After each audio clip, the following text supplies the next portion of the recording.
Hi అందరికీ. ఈరోజు వీడియోలో నెక్స్ట్ జెన్ డి సిరీస్లో ఫేజ్ 1లో క్విజెస్. మోడల్ అనేది 1000 కుకీ రెసిపీస్ రీడ్ చేసింది, కానీ మనకి మాత్రం కొత్త రెసిపీ క్రియేట్ చేసి ఇచ్చింది. సో ఇది జనరేటివ్, ఎందుకంటే న్యూ కంటెంట్ క్రియేట్ చేస్తుంది కదా. సో క్యాపిటల్ ఆఫ్ ఫ్రాన్స్ అని మనం ఇచ్చాం. నెక్స్ట్ వర్డ్ ఆటోమేటిక్గా అదే గెస్ చేస్తుంది. సో ఇది ఏం చేస్తుందంటే నెక్స్ట్ వర్డ్ని ప్రెడిక్ట్ చేస్తుంది ప్రాబబిలిటీ యూస్ చేసి. సో ఇక్కడ నెంబర్ ఆఫ్ టోకన్స్ అనేది మనము కౌంట్ చేయలేము, అది టోకనైజర్ మీద డిపెండ్ అయి ఉంటుంది.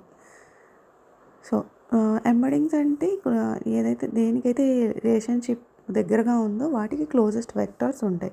సో ఇక్కడ క్యాట్ డాగ్ రెండు యానిమల్స్ కాబట్టి వాటికి ఎంబెడింగ్స్ క్లోజర్ వెక్టర్స్ ఉంటాయి. సో ఇది పైప్ లైన్ మనం ఫిక్స్ చేయాలి. కాకపోతే అది వర్డ్స్ ఎగ్జాక్ట్గా సేమ్గా కాకపోయినా రెండు సిమిలర్ డాక్యుమెంట్స్ రిటర్న్ అయింది అంటే ఇది semantic search. So exact word match అయిందా లేదా అనేది చూడదు, అది కంటెక్స్ట్ బట్టి సెర్చ్ చేస్తుంది. సో ఇది బెటర్ ప్రాంప్ట్ ఏదంటే బి, ఎందుకంటే అది డీటెయిల్గా ఇచ్చున్నాము ఏంటి ఎలాగా అనేది.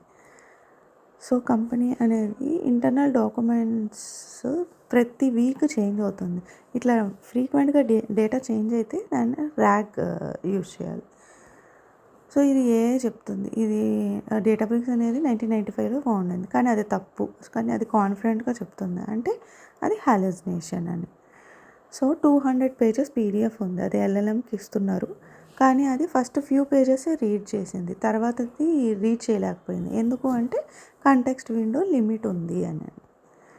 సో ఇక్కడ మనము స్టోరీ అనేది క్రియేటివ్గా కావాలి అన్నప్పుడు టెంపరేచర్ మనం ఇంక్రీజ్ చేయాలి. So answer C 0.7 to 0.9. So మనం చాట్ బాట్ బిల్డ్ చేస్తున్నాము ఈ కంపెనీ డాక్యుమెంట్స్ యూజ్ చేసి, కానీ అది రాంగ్ ఆన్సర్ ఇచ్చింది, డాక్యుమెంట్లో లేనిది. అంటే ప్రాబ్లమ్ ఎక్కడ అంటే హాలుసినేషన్. సో ఇక్కడ ప్రాంప్ట్ రెస్పాన్స్ లెంత్ రెండు ఎక్కువగా ఉంది, మధ్యలో ఆగిపోయింది మోడల్, అంటే ప్రాబ్లం ఏంటంటే కాంటెక్స్ట్ విండో. Thank you.